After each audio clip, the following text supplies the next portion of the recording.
தமிழ் சினிமால தனக்குன்னு தனி சாம்ராஜ்யத்தை உருவாக்கி வைத்திருப்பவர் விஜய். 700 கோடி ரூபாய் அவர் படங்களுக்கு வியாபாரம் நடக்கும். கொஞ்சம் கொஞ்சமாக முன்னேறி இந்த இடத்திற்கு வந்திருக்கும் விஜய் தன்னோட ரசிகர் மன்றத்தை மக்கள் இயக்கமாக மாற்றி பல்வேறு நலத்திட்ட பணிகளையும் செய்துட்டு வராரு. இப்போதிருந்தே விஜய் அரசியலுக்கு வரப்போறதாக பலரும் சொல்லிட்டு வந்தாங்க.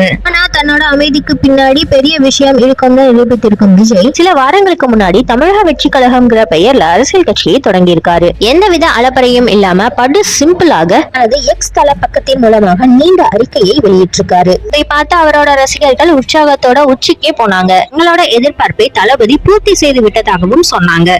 தமிழக வெற்றி கழகத்தோட முதல் அரசியல் மாநாடு எங்கு நடக்கும்ங்கிற கேள்வி பலருக்கும் இருந்தது. இப்பொழுது அது குறித்த தகவல் ஒண்ணு வெளியாகி இருக்கு. இதன்படி ஏப்ரல் மாதத்துல கோட் படத்தோட ஷூட்டிங்கை முடிக்கும் விஜய் அதே சூட்டோட மதுரையில முதல் மாநாட்டை நடத்துவதற்கு திட்டமிட்டு இருக்கிறதாக சொல்லப்படுது. விஜயகாந்தும் தன்னோட முதல் மாநாட்டை மதுரையில் நடத்தியது குறிப்பிடத்தக்கது. விஜயின் அரசியல் பேச்சை கேட்க பலரும் ஆவலா இருக்காங்க. அத்தனை பற்றியும் மாநாட்டில் பேசுறதுக்கு வாய்ப்புகள் இருக்காம்.